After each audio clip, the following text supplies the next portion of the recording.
چلو بھائی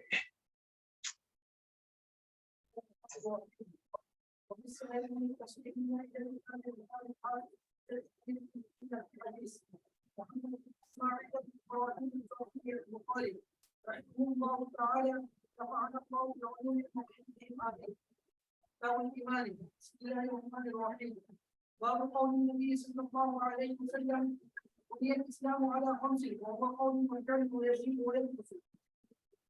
قال الله تعالى ليزدادوا ايمانا مع ايمانهم وزدناهم هدى ويزيد الله الذين اهتدوا هدى والذين اهتدوا زادهم هدى واتاهم هداهم ويزداد الذين امنوا ايمانا وقوله عز وجل زادهم هذه ايمانا واما الذين امنوا فزادهم ايمانا وقوله فاحشرهم فزادهم ايمانا وقوله وما زادهم الا ايمانا وتسليما والحمد لله والحمد لله من الايمان. وكتب عمر بن عبد العزيز الى عبد بن عدي ان للايمان فرائض وشرائع وحقوقا وسننا فمن استكملها استكمل الايمان ومن لم يستكملها يستكمل الايمان وان منها حتى تعمل بها وان فما انا على فكره حريص. وقال ابراهيم عليه السلام ولكن يطمئن قلبي. وقال معاذ رضي الله عنه في ساعه. وقال ابن مسعود رضي الله عنه أن يكون الإيمان كله. وقال ابن عمر رضي الله عنهما لا يبلغ العبد حتى التقوى حتى يدع ما حاله في الصدر. وقال مجاهد شرع لك من الدين ما وصى به نوحا أوصيناك يا محمد صلى الله عليه وسلم وإياه دينا واحدا. وقال ابن عباس رضي الله عنهما شرعة منهاجا سبيلا وسنة والدعاء إيمانكم. حدثنا عبيد الله بن موسى قال اخبرنا حمزه بن ابي سفيان عن كلمه بن خالد عن ابن عمر رضي الله عنهما قال قال رسول الله صلى الله عليه وسلم بني الاسلام على خمس شهاده ان لا اله الا الله وان محمدا رسول الله واقام الصلاه وايتاء الزكاه والحج وقول ابراهيم. بسم اللہ الرحمن الرحیم الحمد للہ رب العالمین والصلاة والسلام علی سید الانبیاء والمرسلین محمد وآلہ وصحبہ اجمعین اما بعد. ایمان کسے کہتے ہیں اور ایمان مرکب ہے یا بسیط ہے اور ایمان کے ساتھ اقرار باللسان ضروری ہے اور اقرار باللسان کے ساتھ تصدیق بالارکان یہ بھی ضروری ہے کہ نہیں. یہ ساری بحث تمہارے سامنے 2 دنوں میں گزر چکی تھی، یاد ہے؟ ہمارے نزدیک جو فرق میں نے بتایا تھا اس میں ایک تو فرقہ مرجیہ ہے. رجا امید کے معنی میں ہے، ان لوگ بہت ہی امید والے حضرات ہیں، اس وجہ سے اس فرقہ والوں کو فرقہ مرجیہ کہتے ہیں. وہ یہ کہتے ہیں کہ نفس ایمان کافی ہے، اگر تمہارے دل میں ایمان ہے تو تم جنتی ہو اور اگر تمہارے دل میں ایمان نہیں ہے تو تم جہنمی ہو.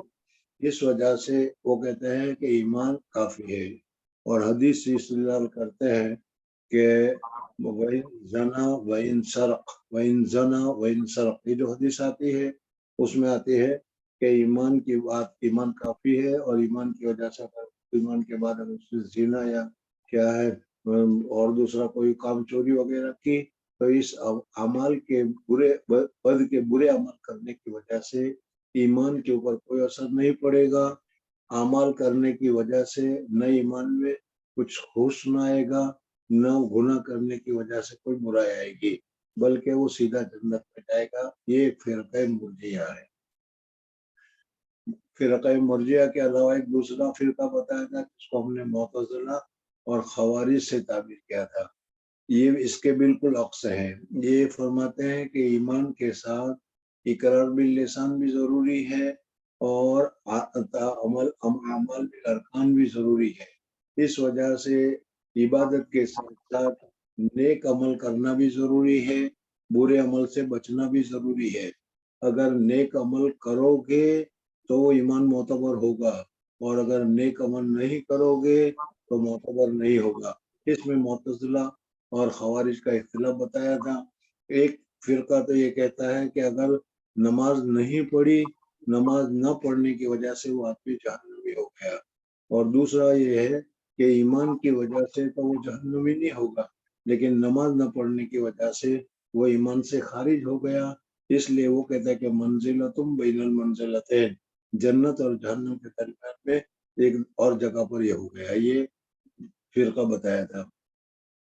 اس کے بعد اہل سنت والجماعت کا ذکر کیا تھا، اور اہل سنت والجماعت میں کون کون ہے، کیا کیا ہے، اور ہم لوگ اہل سنت والجماعت میں ہے، پھر ہمارے اندر ایمان کیا کیا ہونا چاہیے، کن کن چیزوں پر ایمان ہونا چاہیے، کہ اس کی ساری تفصیل کے لیے میں نے کچھ کتابوں کا نام کیا تھا، تقویۃ الایمان، علماء دیوبند، عقائد علماء دیوبند، اور اس کے علاوہ حضرت تھانوی رحمۃ اللہ تعالیٰ علیہ کے بہشتی زیور، اور بہشتی زیور میں جن جن عقیدوں پر اعتقاد کرنا ضروری ہے، حضرت تھانوی رحمۃ اللہ تعالیٰ علیہ نے ہم کو اس میں ذکر کیا ہے۔ بہرحال یہ ساری چیزیں ہمارے سامنے موجود ہے۔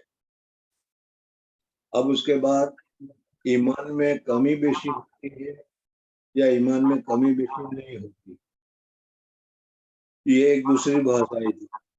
اس کے اوپر میں نے بتایا تھا کہ ایمان کی دو قسم ہے، ایک کو تو ادنا درجہ کہا جاتا ہے اور ایک کو اعلیٰ درجہ کہا جاتا ہے۔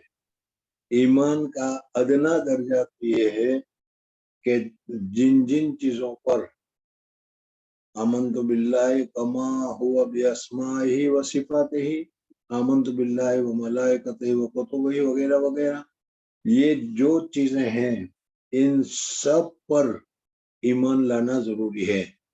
تقریباً 50 کے قریب چیزیں ہوتی ہے، شمار کرنے بیٹھو گے تو تمہیں پتا چلے گا۔ ان چیزوں پر ایمان لانا ضروری ہے، ان میں اگر ایک کے اوپر بھی ایمان نہیں لایا تو اس صورت میں وہ معتبر نہیں ہوگا، جس کی مثال میں نے بتائی تھی کہ پورے قرآن پاک کو ماننا ضروری ہے، پورے قرآن پاک پر ایمان لانا ضروری ہے۔ اگر کوئی آدمی پورے قرآن کے اوپر ایمان لاتا ہے لیکن ایک آیت کو نہیں مانتا تو اس ایک آیت کو نہ ماننا پورے قرآن کو نہ ماننا ہے۔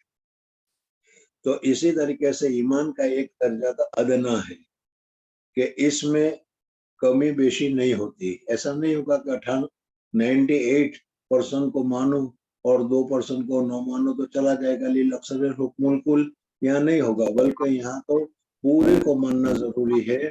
اس کو آسانی کے لیے میں نے بتایا تھا کہ اس کو ایمان منجی سے تعبیر کیا جاتا ہے، یعنی جس آدمی کے دل میں اتنا ایمان ہو تو وہ آدمی جہنم سے نجات پائے گا، یعنی ہمیشہ ہمیشہ وہ جہنم میں نہیں رہے گا، اس کو تو ایمان منجی کہا جاتا ہے۔ دوسرا ایمان کا اعلیٰ درجہ ہے،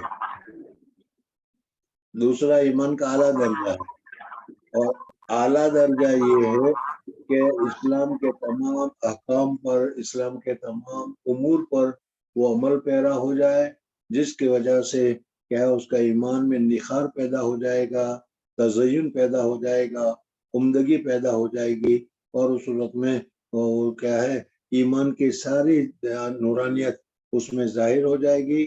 یہ ایمان کا اعلیٰ درجہ ہے، سمجھ میں آ گیا؟ تو اب بات یہ ہے کہ جو ایمان منجی ہے، نجات دینے والا ایمان ہے، اس میں تو کمی بیشی نہیں ہوتی۔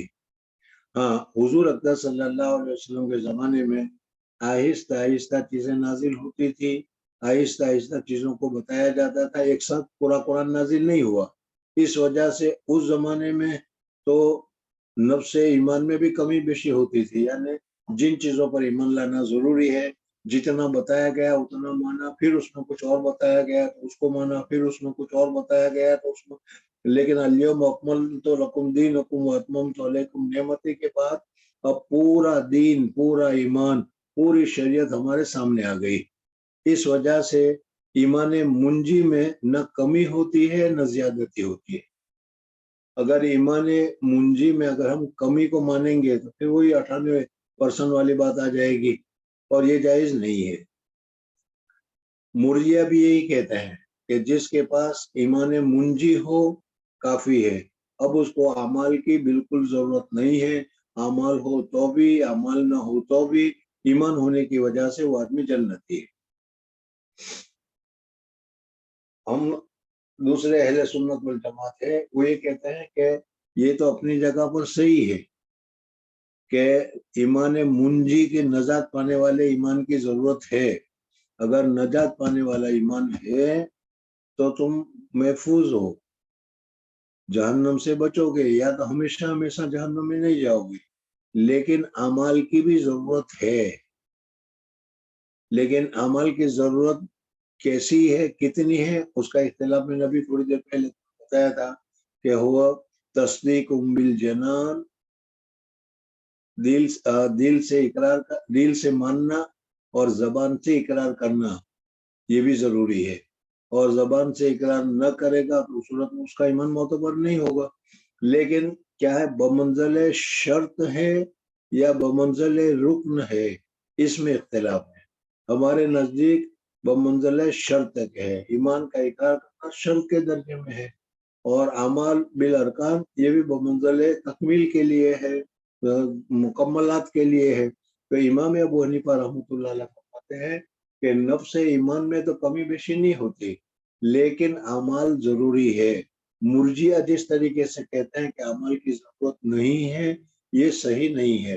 اور اسی طریقے سے معتزلہ اور خوارج کہتے ہیں کہ اعمال کی ضرورت ہے، اعمال بھی ایمان کے اجزاء میں ہی داخل ہے.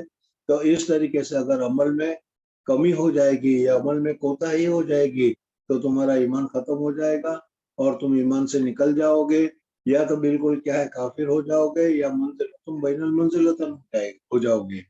امام ابو حنیفہ رحمۃ اللہ تعالی علیہ اور اہل سنت والجماعت، محدثین اور اسی طریقے سے فرقہ اشاعرہ اور فرقہ ماتریدیہ وغیرہ جو ہے، احناف شوافی وغیرہ، سب کے سب یہ کہتے ہیں کہ اعمال یہ کیا ہے، ایمان کے اجزاء میں داخل نہیں ہے، جیسا کہ معتزلہ فرما رہے ہیں، یا کیا تھا جیسا کہ وہ مرجیہ وغیرہ کہہ رہے تھے، بلکہ ایمان تصدیق بالقلب کا نام ہے.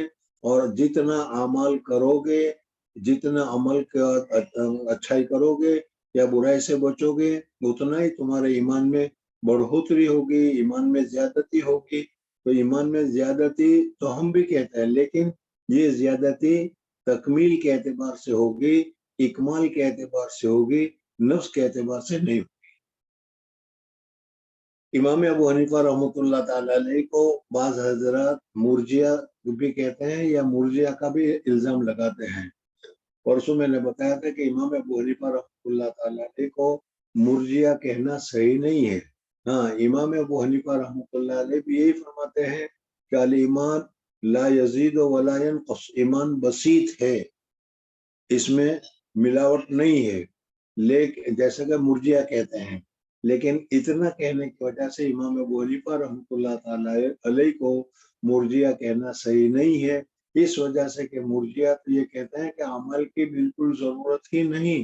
اور امام ابو حنیفہ رحمۃ اللہ تعالی علیہ فرماتے ہیں اعمال ایمان کا جز نہیں ہے، لیکن اعمال کی ضرورت ہے، وہ ایمان کے لیے مکملات ہے، ایمان کے مزینات ہے.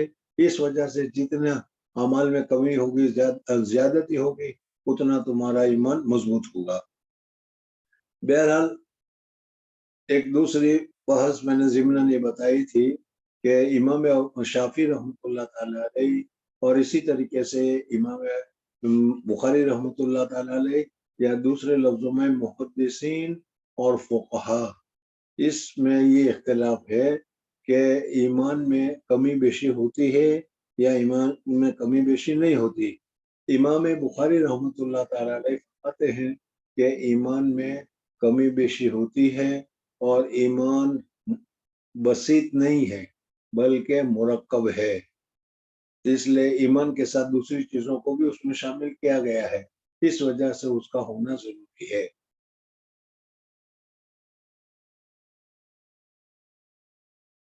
یہاں تک سمجھ میں آ گیا ہو تو پھر اصل کی طرف ہم لوٹتے ہیں کہ یہ اختلاف لفظی ہے.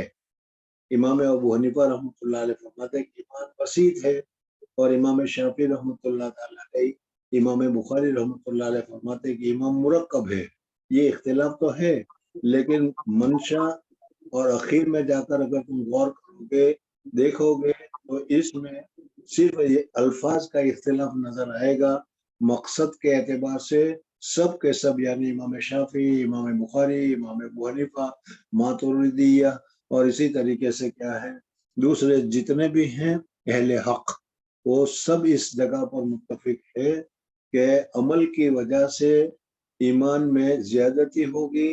ایمان کی ایک تو ہوتا ہے کامل، جیسے جس کی مثال بیان کی تھی، ایک درخت ہے، اس کا تنا ہے، اس کی شاخیں ہیں، اور شاخ میں بھی پھر کیا شاخیں ہیں اور پھر اس کے اوپر پتے ہیں وغیرہ، وہ مکمل درخت ہے۔ انسان ہے، دونوں ہاتھ ہے، دونوں پاؤں ہے، کان ہے، آنکھ ہے، سب صحیح سالم ہے، تو وہ بھی انسان ہے۔ لیکن اگر کسی آدمی کے کان نہ ہو، کسی آدمی کی آنکھ نہ ہو، کسی آدمی کے پاؤں نہ ہو، تو وہ بھی کہا تو جائے گا آدمی، لیکن کیا ہے وہ ناقص کہا جائے گا۔ تو اسی طریقے سے اگر کسی آدمی نے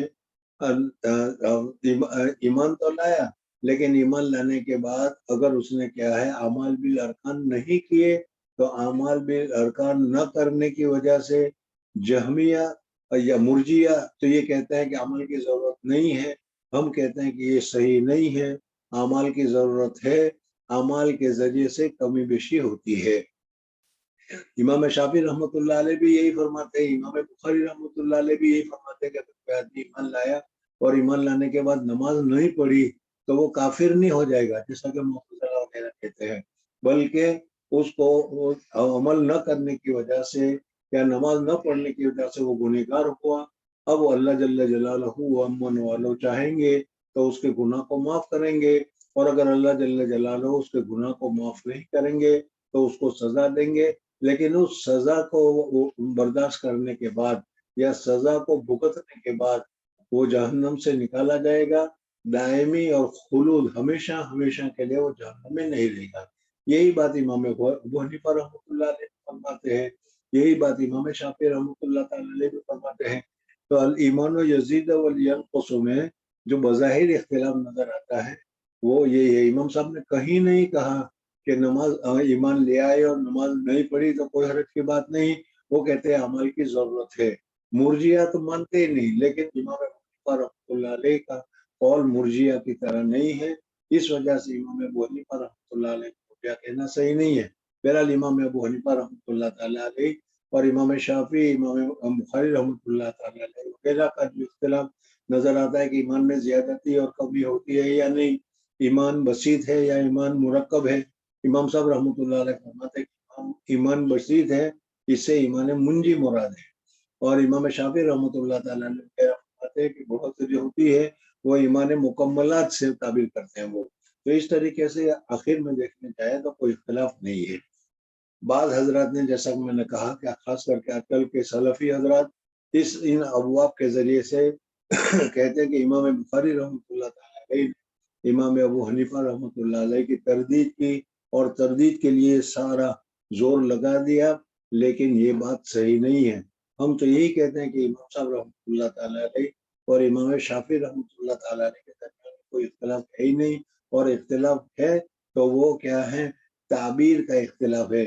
جیسے مثلاً ایک گلاس میں آدھا گلاس بھرا ہوا ہو، کسی کو پوچھا جائے اور وہ کہے کہ اس میں آدھا گلاس پانی ہے اور دوسرا کہے کہ آدھا گلاس خالی ہے، تو الفاظ کے اعتبار سے تو دونوں میں فرق ہے، لیکن مطلب کے اعتبار سے دونوں میں کوئی فرق نہیں ہے۔ خیر، تو امام بخاری رحمۃ اللہ تعالیٰ علیہ یا محدثین فرماتے ہیں کہ الایمان یزید و ینقص، یعنی ایمان میں زیادتی بھی ہوتی ہے اور نقصان بھی ہوتا ہے، لیکن یہ ایمان منجی نہیں بلکہ ایمان منجی سے اوپر کا درجہ جس کو مکملات یا مزینات سے تعبیر کرتے ہیں۔ تو اب یہاں سے امام بخاری رحمۃ اللہ تعالیٰ نے اپنی عادت کے مطابق ترجمۃ الباب قائم کیا۔ ترجمۃ الباب کیا قائم کیا؟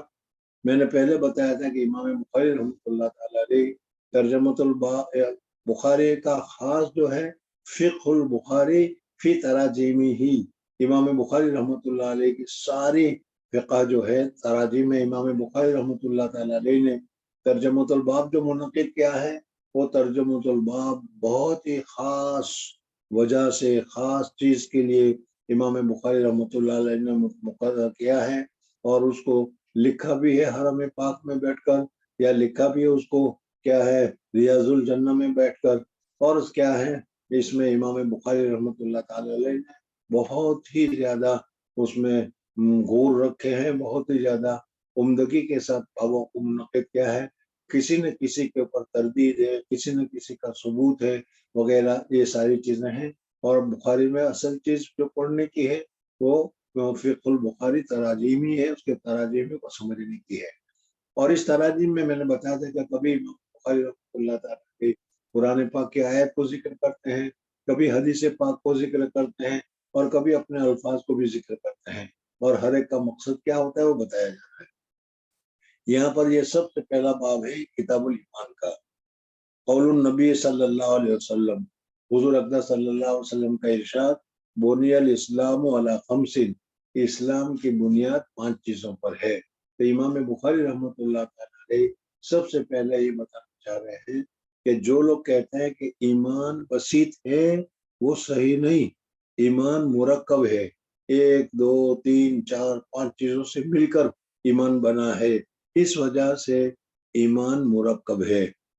بنی الاسلام علی خمس وہو قول و فعل، اور وہ قول اور فعل ہے۔ اس وجہ سے امام بخاری رحمۃ اللہ تعالی علیہ کے نزدیک ایمان کے متعلق بتایا کہ وہ تصدیق بالجنان، اقرار باللسان اور اعمال بالارکان، یہ 3 چیزیں ہو گئی۔ دل سے اعتماد کرنا، یقین کرنا، تصدیق بالجنان، اور زبان سے اعلان کرنا، اقرار باللسان، یہ بھی ایمان میں داخل ہے، اور پھر عمل کرنا، یہ بھی ایمان میں داخل ہے۔ تو امام بخاری رحمۃ اللہ علیہ فرماتے ہیں ایمان کو بسیط کہنا صحیح نہیں ہے، بلکہ ایمان مرکب ہے چند چیزوں سے۔ یہاں میں پھر بتا دوں کہ امام ابو حنیفہ رحمۃ اللہ علیہ فرماتے ہیں کہ ایمان بسیط ہے، اور امام بخاری رحمۃ اللہ علیہ فرماتے ہیں کہ ایمان مرکب ہے۔ امام شافعی رحمۃ اللہ علیہ فرماتے ہیں کہ ایمان مرکب ہے۔ اب وہ مرکب میں زبان سے اقرار کرنا یا عمل وغیرہ کرنا شرط کے درجے میں داخل ہے، رکن کے درجے میں داخل ہے، یہ بہت تمہارے سامنے گزری۔ بہرحال اس سے تو معلوم ہوتا ہے کہ دونوں میں اختلاف ہے، لیکن اگر ایمان کا جو میں نے ابھی شروع میں بتایا تھا کہ ایمان کے 2 درجات دے لو، ایک ادنا درجہ، ایک اعلیٰ درجہ۔ ادنا درجہ جس کو ایمان منجی کہا جاتا ہے، امام ابو حنیفہ رحمۃ اللہ علیہ فرماتے ہیں کہ ایمان منجی جو ہے وہ بسیط ہے، مرکب نہیں، اور اس ایمان میں ذرا سی بھی کمی ہوگی تو ایمان ناقص ہوگا، اور وہ ناقص ایمان معتبر بھی 98% ایمان ہے اور 2% ایمان نہیں ہے تو وہ 100% ایمان نہیں۔ قرآن کی ایک آیت کو نہیں مانو گے تو پورا قرآن نہیں ماننے کے معنی میں آئے گا۔ سمجھ میں آ گیا؟ یہی بات امام شافعی رحمۃ اللہ علیہ بھی فرماتے ہیں۔ اور پھر اس کے بعد یہ ہے کہ اقرار باللسان جو ہے یا اعمال بالارکان جو ہے یہ دین کے مکملات ہے۔ امام شافعی رحمۃ اللہ علیہ بھی یہی فرماتے ہیں، امام ابو حنیفہ رحمۃ اللہ علیہ بھی یہی فرماتے ہیں، اگر کوئی آدمی ایمان لایا اور ایمان لانے کے بعد اگر اس نے عمل نہیں کیا تو عمل نہ کرنے کی وجہ سے اس کو کافر نہیں کہا جائے گا بلکہ فاسق کہا جائے گا۔ امام ابو حنیفہ رحمۃ اللہ علیہ بھی اس کو فاسق مانتے ہیں، امام شافعی بھی اس کو فاسق مانتے ہیں، امام بخاری بھی اس کو فاسق مانتے ہیں۔ اور ایمان لانے کے بعد اگر اس نے اعمال کیے، ارکان ادا کیے تو اس صورت میں اس کا ایمان مکمل ہو جائے گا۔ جیسے ایک انسان ہے، اس کے ہاتھ، آنکھ، کان، نان وغیرہ سب صحیح سالم ہو تو وہ کیا ہے مستقلاً اور مزین انسان ہے، اس طریقے سے وہ ہوگا۔ تو دونوں کے اعتبار سے، مال کے اعتبار سے تو امام حنیفہ یا محدثین اور ائمہ کے درمیان میں کوئی اختلاف نہیں ہے، اہل سنت والجماعت کے درمیان میں کوئی اختلاف نہیں ہے۔ ان کے نزدیک اعمال ضروری ہے، لیکن اعمال ایمان کا جز نہیں ہے، ایمان کے مکملات میں سے یہ شامل ہے۔ یہاں تک سمجھ میں آ گیا؟ امام بخاری رحمۃ اللہ تعالی علیہ نے فرمایا بني الإسلام على 5 وهو قول وفعل وقال اور فعل ہے، اور یزید و ینقص، ایمان میں زیادتی بھی ہوتی ہے، ایمان میں کمی بھی ہوتی ہے۔ اگر کوئی آدمی ہر سنن مستحبات کو اچھی طریقے سے عمل کرتا ہے تو اس کا ایمان زیادہ قوی ہے، اور جو اس میں کمی کرتا ہے تو اس کا ایمان کمی ہے۔ یزید و ینقص، یہ امام بخاری رحمۃ اللہ علیہ نے ترجمۃ الباب منعقد کیا، اور پھر استشہاد کے لیے امام بخاری رحمۃ اللہ تعالی علیہ نے قرآن پاک کی آیتوں کو ذکر کیا، ایک نہیں، دو نہیں، تین نہیں۔ امام بخاری رحمۃ اللہ تعالی علیہ کی عادت ہے کہ جب کسی بات کو ثابت کرنے کے لیے وہ کمر کس لیتے ہیں تو پھر دلائل کا انبار کھڑا کر دیتے ہیں، اور ہر طرح سے، ہر دلیل سے امام بخاری رحمۃ اللہ علیہ اس کو ثابت کرتے ہیں۔ یہاں پر بھی 8 آیتیں امام بخاری رحمۃ اللہ تعالی علیہ نے ذکر کی، اور یہ 8 کی 8 آیتیں جو ہے اس کا تفصیل ہے، قول و فعل یزید و ینقص، ایمان میں زیادتی ہوتی ہے اور ایمان میں نقصان بھی ہوتا ہے۔ قال اللہ تعالی لیزدادوا ایمانا مع ایمانہم، تاکہ ان کا ایمان میں زیادتی ہوتا ہے، وزدناہم ہدی، ہدی معنی ایمان، وَيَزِيدُ اللَّهُ الَّذِينَ اهْتَدَوْا، اور زیادہ کرتا ہے اللہ ان لوگوں کا ہدایت کو جس کو ہدایت دی ہے، وَالَّذِينَ اهْتَدَوْا زَادَهُمْ هُدًى وَآتَاهُمْ تَقْوَاهُمْ وَيَزْدَادُ الَّذِينَ آمَنُوا ایمانا۔ یہ الگ الگ قرآن پاک کی آیتیں ہیں جو امام بخاری رحمۃ اللہ نے ذکر کی۔ اب درمیان میں وَقَوْلُهُ عَزَّ وَجَلَّ، امام بخاری رحمۃ اللہ علیہ نے ذکر کیا۔ اس سے پہلے بھی 2-3 آیتیں ذکر کی، لیزدادوا ایمانا مع ایمانہم ویزید الذین اہتدوا ہدی والذین اہتدوا زادہم ہدی وآتاہم تقواہم وغیرہ، لیکن درمیان میں کوئی بہت جدائی ذکر نہیں۔ اور اسی کے ساتھ ساتھ یہ آیت بھی اللہ تبارک و تعالیٰ کی ہے، ایکم زادتہ ھذہ ایمانا فاما الذین آمنوا فزادتہم ایمانا۔ تو چونکہ مسلسل آیتیں ذکر کر رہی تھی، کہیں اکتا نہ جاؤ، اس وجہ سے امام بخاری رحمۃ اللہ تعالی علیہ نے درمیان میں بتا دیا وقولہ عز وجل۔ اسی طریقے سے اللہ جل جلالہ کی یہ بات، یہ جو قولہ عز وجل ذکر کیا ہے تاکہ تنشید اذہان ہو جائے اور پتہ چل جائے، باقی وہی آیتیں جو قرآن پاک کی پہلے ذکر کر رہے تھے وہی آیتوں کو اور آگے ذکر کر رہے ہیں۔ وقولہ فَاخْشَوْهُمْ فَزَادَهُمْ ایمانا وقالوا ما زادهم الا ایمانا وتسلیما، والحب فی اللہ والبغض فی اللہ من الایمان۔ حب فی اللہ والبغض فی اللہ نہ تو قرآن کی آیت ہے نہ حدیث کے الفاظ ہے، بلکہ خود امام بخاری رحمۃ اللہ تعالی علیہ کے الفاظ ہیں۔ والحب فی اللہ، اگر کسی آدمی کو اللہ کے واسطے کسی کے ساتھ محبت ہو، اگر کسی آدمی کو اللہ کے واسطے دشمنی ہے، اللہ کا اس کے ساتھ ناراضگی ہے، اس وجہ سے اس کی ناراضگی ہے، یہ بغض فی اللہ ہے۔ کہتے ہیں یہ من الایمان، ایمان میں سے ہے۔ اور ظاہر بات ہے کہ حب اور بغض اس میں کمی بیشی ہو سکتی ہے، ایک آدمی کا جتنی محبت ہے دوسرے کی اتنی محبت نہیں ہوگی، کم ہوگی یا زیادہ ہوگی۔ تو اسے امام بخاری رحمۃ اللہ علیہ فرمانا چاہتے ہیں کہ اس میں کمی بیشی ہو سکتی ہے، حب فی اللہ اور بغض فی اللہ یہ من الایمان، اور اس میں کمی بیشی ہو سکتی ہے۔ پھر اس کے بعد اب امام بخاری رحمۃ اللہ تعالی علیہ حضرت عمر بن عبدالعزیز رحمۃ اللہ تعالی علیہ کا مقولہ نقل کرتے ہیں۔ حضرت عمر بن عبدالعزیز رحمۃ اللہ تعالی علیہ کے متعلق شروع میں حدیث کو جمع کرنے کا جب تذکرہ آیا تھا، میں نے بتایا تھا کہ اس امت کے سب سے پہلے مجدد جو ہے وہ حضرت عمر بن عبدالعزیز تعالی علیہ۔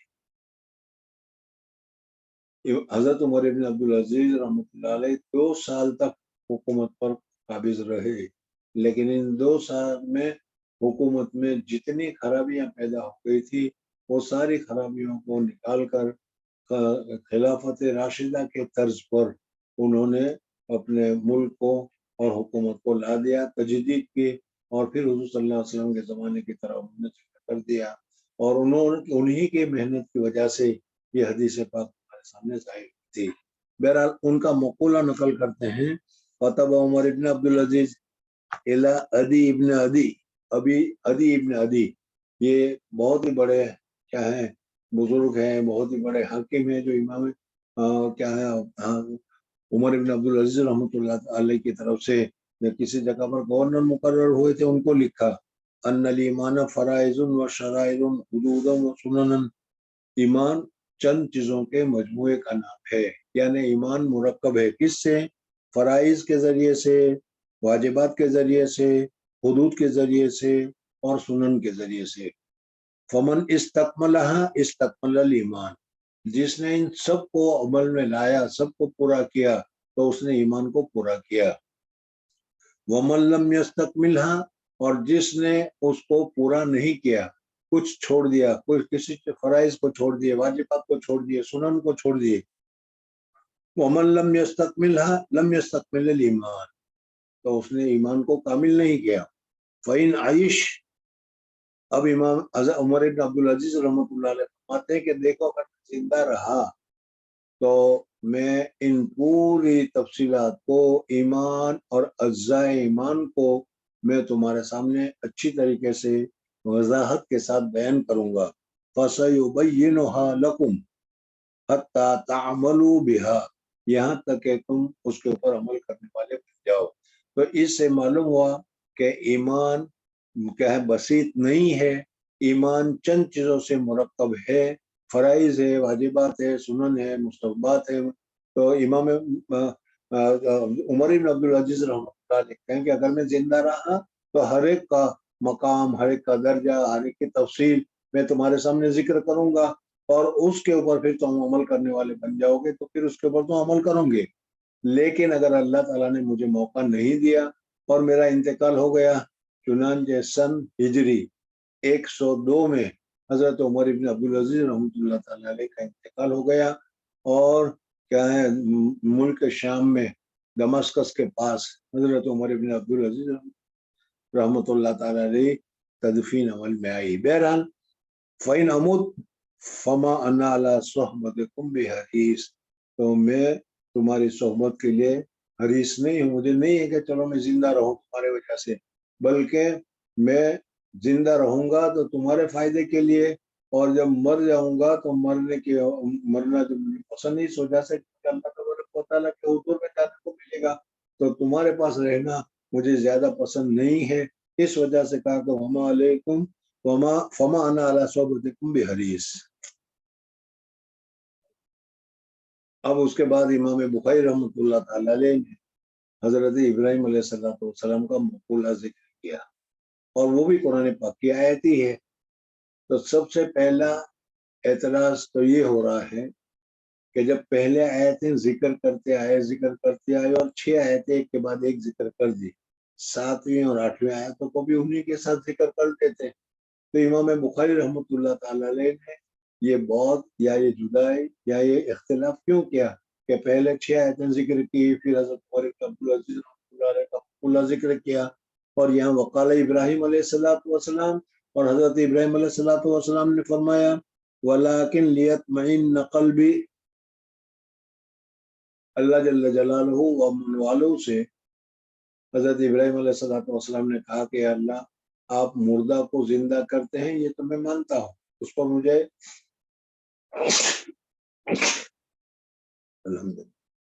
اس پر مجھے اعتماد ہے اور یقین ہے، لیکن کیفیت کیا ہے، کس طریقے سے اس کو آپ زندہ کرتے ہیں، یہ مجھے جاننے کی ضرورت ہے۔ تو اللہ تبارک و تعالیٰ نے فرمایا کہ کیا تمہیں اعتماد بھروسہ نہیں ہے میری پر؟ کہا کہ ہم نے بھروسہ تو ہے، لیکن میں کیفیت جاننا چاہتا ہوں۔ تو اللہ جل جلالہ ومن والوں نے حضرت ابراہیم علیہ السلام کو کہا کہ 4 پرندے کو تم اپنے ساتھ پال لو، محبت پیدا کر لو، پھر اس کو قتل کرو، قتل کرنے کے بعد اس کے گوشت وغیرہ کو کیا ہے مختلط کر دو، ایک اس پہاڑ پر، ایک اس پہاڑ پر، ایک اس پہاڑ پر، ایک اس پہاڑ پر رکھو، اور رکھنے کے بعد پھر تم آواز لگاؤ تو وہ سب کا سب کیا زندہ ہو کر سامنے آ جائیں گے. یہ پوری تفصیل قرآن پاک میں ہے. مصنی رحمۃ اللہ تعالی علیہ نے حضرت ابراہیم علیہ السلام کی وہ بات یہاں پر ذکر کی اور اس کے بعد فرمایا کہ وقال ابراہیم علیہ السلام ولیکن لیطمئن قلبی، اور استدلال اس طریقے سے ہوا کہ اطمینان قلب، اس میں ہر ایک کا اطمینان قلب کا معیار یکساں نہیں ہوتا، بلکہ کسی کا معیار زیادہ ہوتا ہے، کسی کا کم ہوتا ہے، کسی کو اطمینان زیادہ ہوتا ہے، کسی کو اطمینان کم ہوتا ہے. تو معلوم ہوا کہ کمی بیشی ہوتی ہے. اس وجہ سے وقال معاذ، حضرت معاذ ابن جبل رضی اللہ تعالیٰ عنہ نے کہا،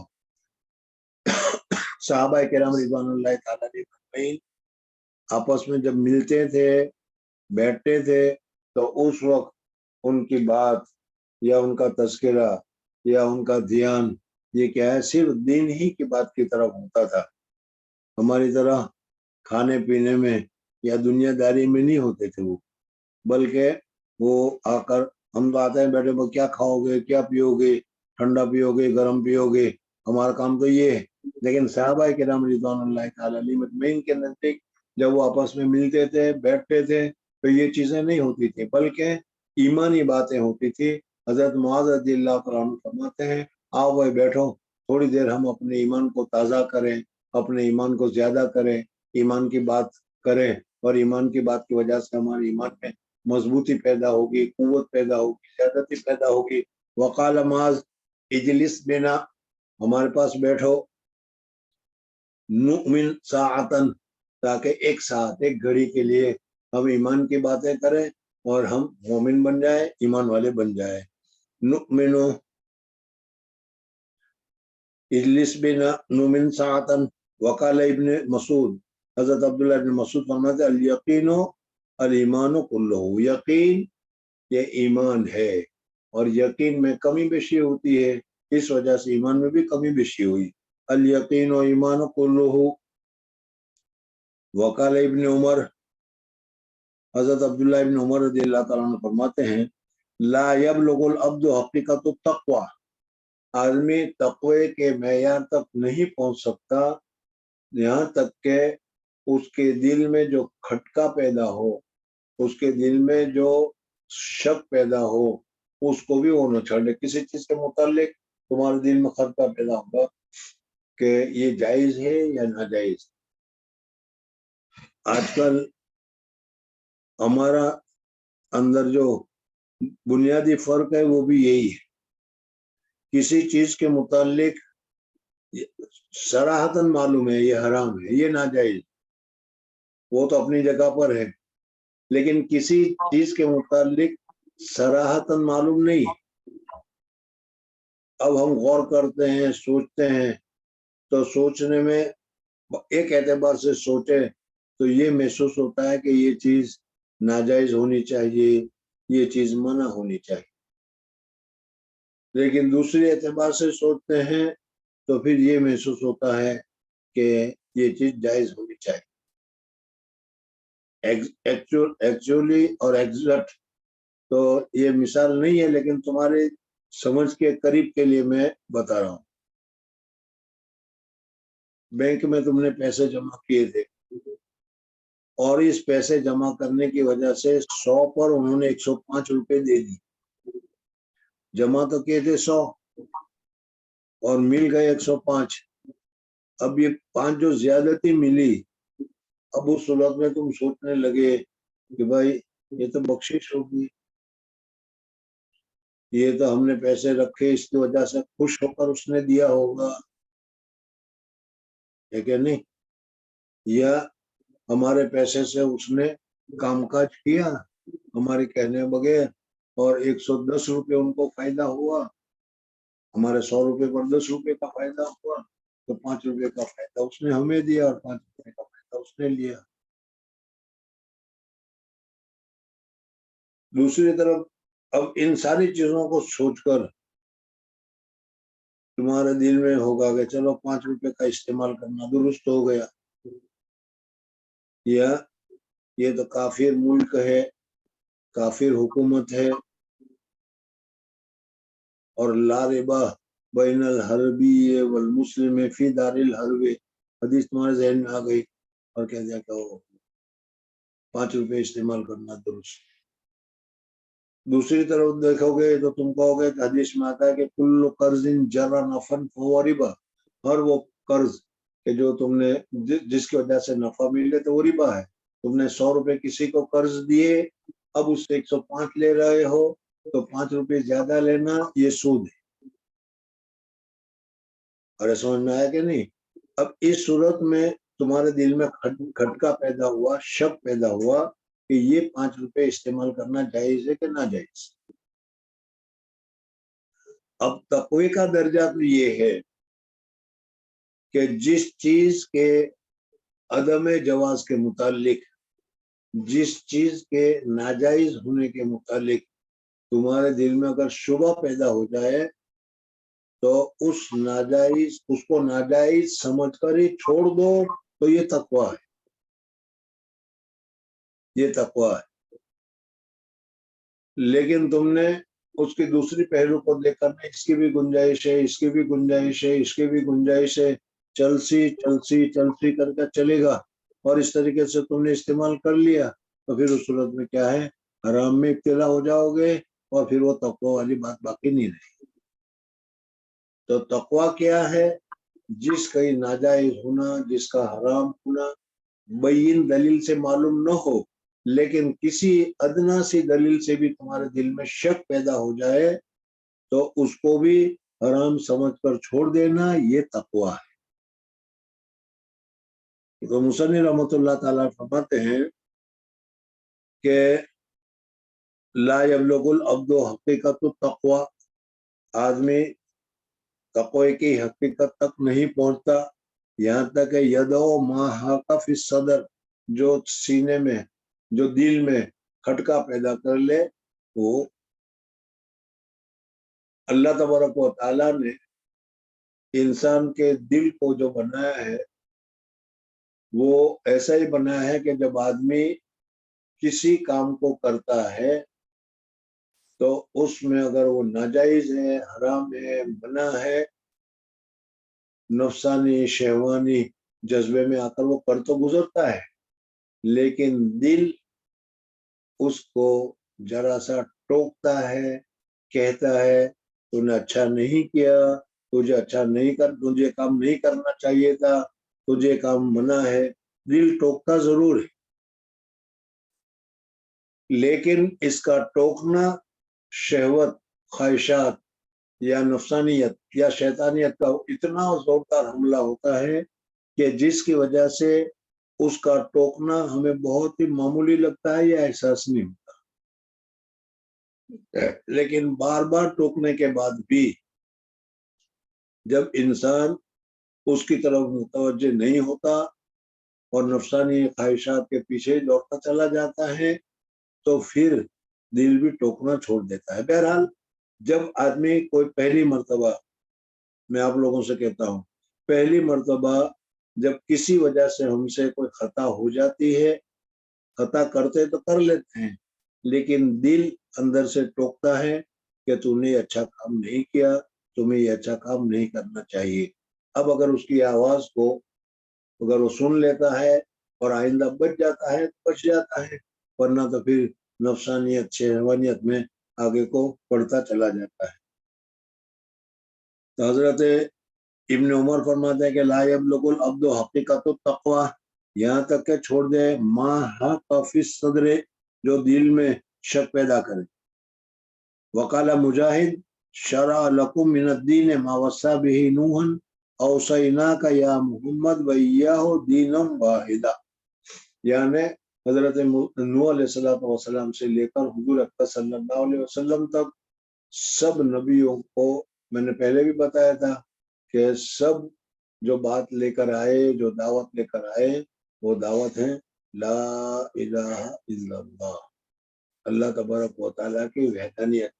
اللہ تبارک و تعالیٰ کی وحدانیت جو ہے حضرت آدم علیہ السلام سے لے کر حضرت عیسیٰ علیہ السلام تک، یا حضرت عیسیٰ علیہ السلام سے لے کر حضور اکرم صلی اللہ علیہ وسلم تک